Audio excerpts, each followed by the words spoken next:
खिड़की से सीधे कमरे में प्रवेश कर रही थी। मोहन जी खिड़की के पास खड़े धूप के साथ साथ गर्म चाय की चुस्कियां ले रहे थे। तभी माँ खांसते हुए कमरे में घुसी। मोहन जी के मुस्कुराते और चिंता मुक्त चेहरे को देखकर वो बोली, अरे अब तो कुछ गंभीर हो जा बेटा। तुझे देखकर तो लगता ही नहीं है कि आज तो चौथी बेटी का बाप बना है। इसमें गंभीर रहने की क्या बात है माँ? पापा बना हूँ चौथी बार, कितनी खुशी की बात है। मोहन जी माँ की तरफ मुड़ कर बोले, हाँ पर बेटी का बाप, और वह भी चौथी बेटी का।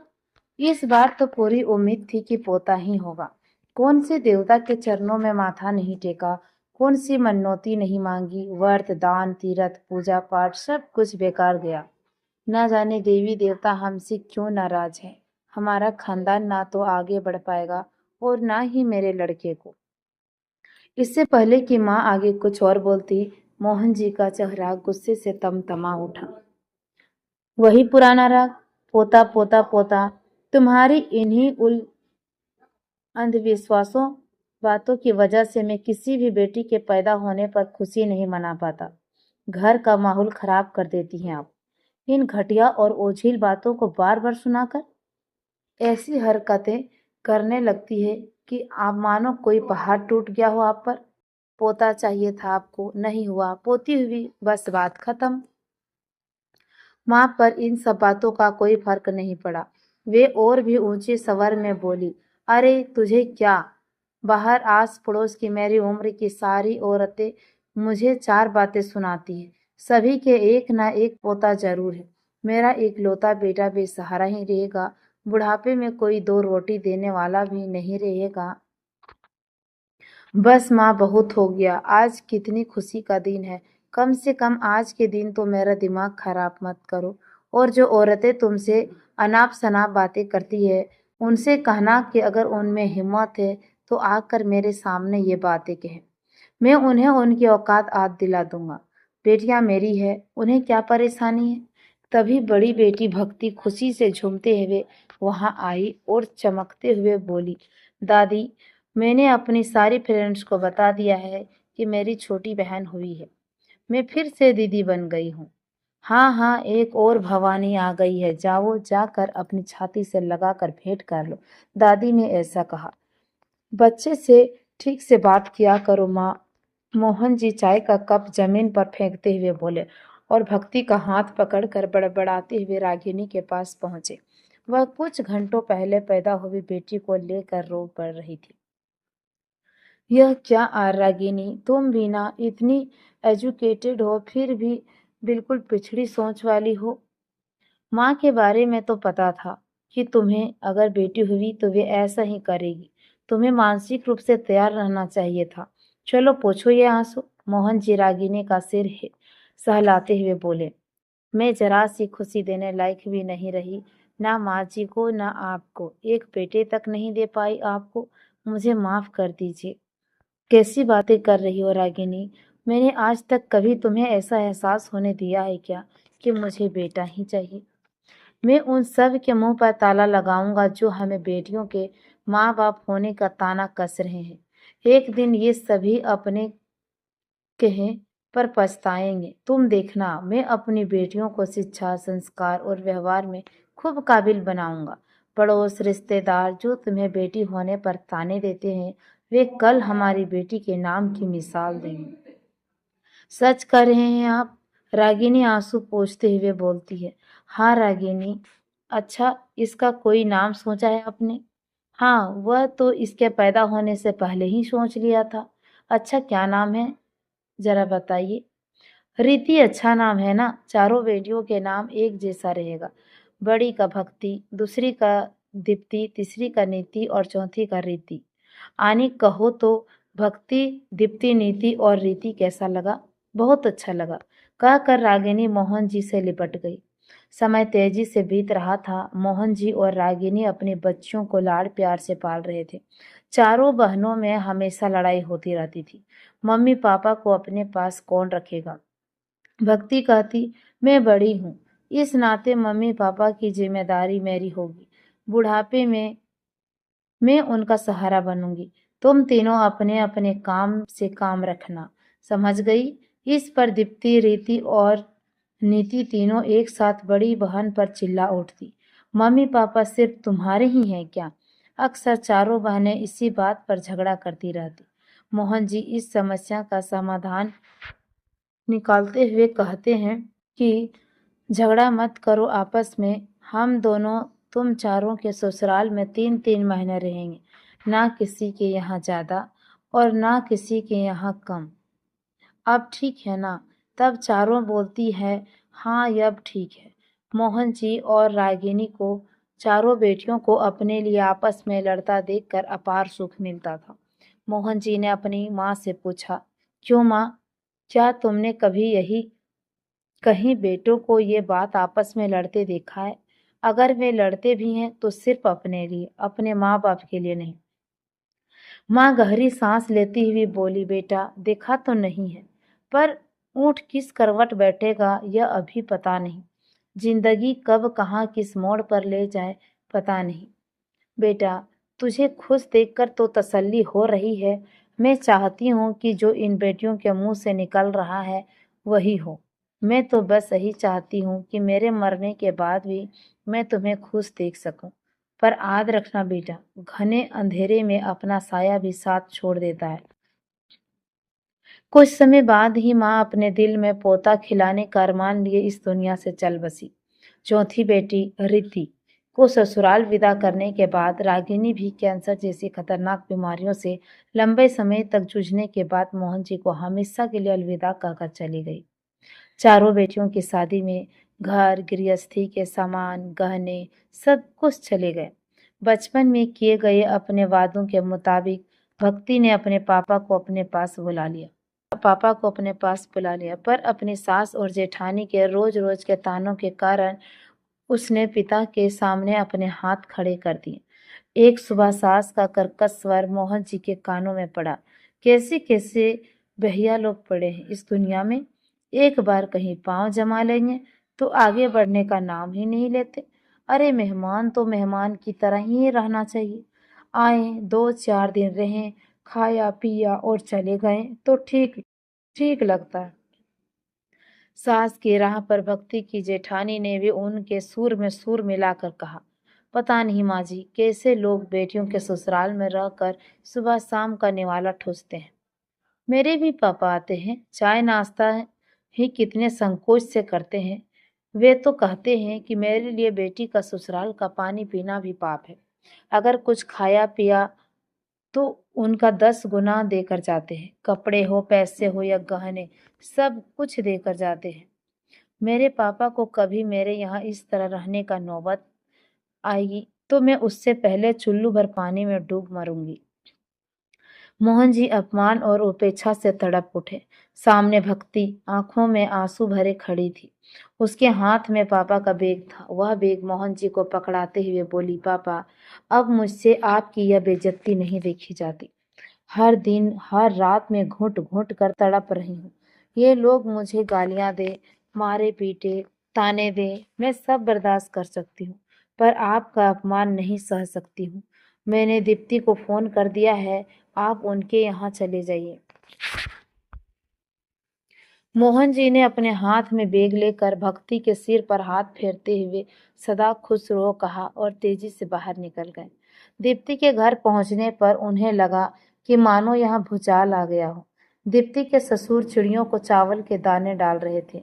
उनके सास रसोई में चिल्लाती हुई बोली, महंगाई दिन ब दिन बढ़ती जा रही है, एक एक कर कर पैसा छाती से लगा कर रखना पड़ता है। इतनी भी हैसियत नहीं है कि काम वाली लगवा सकूं, सारा काम खुद ही करना पड़ेगा। बहू भी आई है ऐसी कि एकदम निकम्मी कामचोर, बस दिन भर बकरियों की तरह खाती है और अजगर की तरह सोती है। फिर कुछ बड़बड़ाती हुई दीप्ति की सास रसोई से बाहर आई, घर के दरवाजे के सामने मोहन जी को देख कर ठिठक गई। अरे भाई साहब आप आइए ना, अंदर आइए, वहां क्यों खड़े हैं? देखिए ना, आपके समधन को लेकर साह खर्ची ही जूझती है। मैं एक एक पैसा बचाने के लिए दिन रात किए रहती हूँ और ये हैं कि केवल लुटाते रहते हैं। हमारी हालत तो देखिए भाई साहब, भाई साहब कि अगर इस समय कहीं से कोई मेहमान आकर टिक गया तो हमें खाने के लाले पड़ जाएंगे। मोहन जी अवाक, उन्हें लगा कि मानो किसी ने उनके गाल पर करारा तमाचा मारा हो।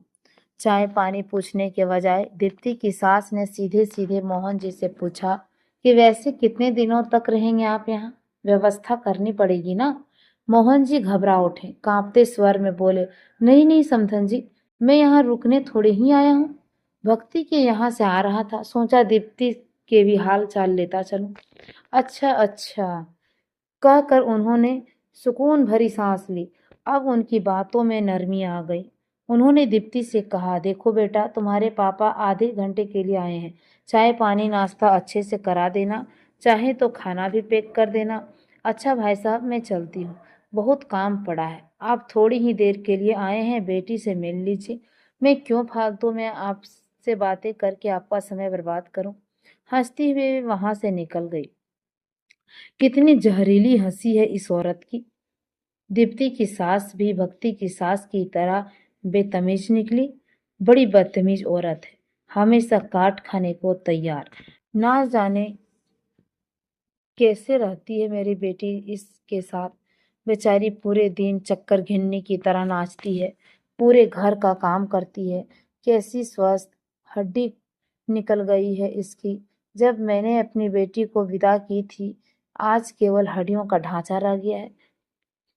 मोहन जी मन ही मन सोच रहे थे। दीप्ति पानी लिए पिता के पास आई। उसकी आंखें आंसुओं से सूखी थी। मोहन जी की आंखें भर आई। वे बोले, कुछ नहीं लूंगा बेटा, बस तुम्हें देखने आया था, देख लिया, अब चलता हूँ। उनके निकलते ही दरवाजा तेजी से बंद करने की आवाज आई। शायद उनकी सास ने बंद किया होगा। बदतमीज औरत कहकर मोहन जी ओझिल कदमों से आगे बढ़ गए। रात एक धर्मशाला में जैसे तैसे बिताने के बाद वे अगले दिन सुबह सुबह ही बिना किसी पूर्व सूचना के तीसरे बेटी नीति के पास पहुंच गए। बड़ी चहल पहल थी वहां। लोग कहीं निकलने की तैयारी कर रहे थे। पापा को यूं ही अचानक देख रीति हैरान रह गई। उसने दौड़कर पापा का हाथ पकड़ा और लगभग खींचती हुई अपने कमरे में ले गई। पापा, आप यहाँ इस तरह कैसे आना हुआ? बस बेटा, ऐसे ही आने का प्रोग्राम बन गया। सोचा चलो कुछ दिन के लिए तुम्हारे यहाँ रह लूं। तुम लोग कहीं जा रहे हो क्या? हाँ पापा, हम लोग तो आज ही अमेरिका जाने के लिए निकल रहे हैं। 3 घंटे बाद की फ्लाइट है। मेरी ननंद की शादी है। लड़का NRI है। लड़के की जिद है कि शादी अमेरिका में ही हो। बस वहीं के लिए निकल रहे हैं। आपको फोन करके आना चाहिए था। पापा, मैं कहीं आपके ठिकाने की व्यवस्था कर देती। जब आप यहाँ रहेंगे, हम लोग तो जा रहे हैं। कोई बात नहीं बेटा, तुम लोग आराम से जाओ, एंजॉय करो। मैं तुम्हारे घर में रह लूंगा और तुम्हारे घर की देखभाल भी कर दूंगा। नहीं पापा, ऐसा कैसे हो सकता है? इतना बड़ा घर, एक से एक कीमती सामान है घर में। आपको पता भी है कि इस घर के एक एक डेकोरेशन आइटम 50-50 हजार रुपए की है। और ये जो पेंटिंग देख रहे हैं ना आप, लाखों की है। सौरभ तो इन्हें अपने हाथों से साफ करते हैं, किसी और मेंबर्स को छूने भी नहीं देते। वैसे भी यहाँ चोरी चकारी अक्सर होते रहती है और आप ठहरे बूढ़े इंसान, क्या कर पाएंगे आप चोरों का? आपको तो मारेंगे ही, घर के सारे सामान चोरी करते हुए करोड़ों रुपए ले जाएंगे। घर बंद करके जाने में ही भलाई है पापा। यहाँ के चोर लूटपाट तो करते ही हैं, जान भी ले लेते हैं। और वैसे भी हम लोग 3 महीने बाद लौट रहे हैं, तब तक आप अपनी व्यवस्था कहीं और कर लीजिए। चाहे तो रीति के यहाँ रह लीजिए। मैं वापस लौटते ही आपको अपने पास बुला लूंगी। मोहन जी का सिर घूम गया।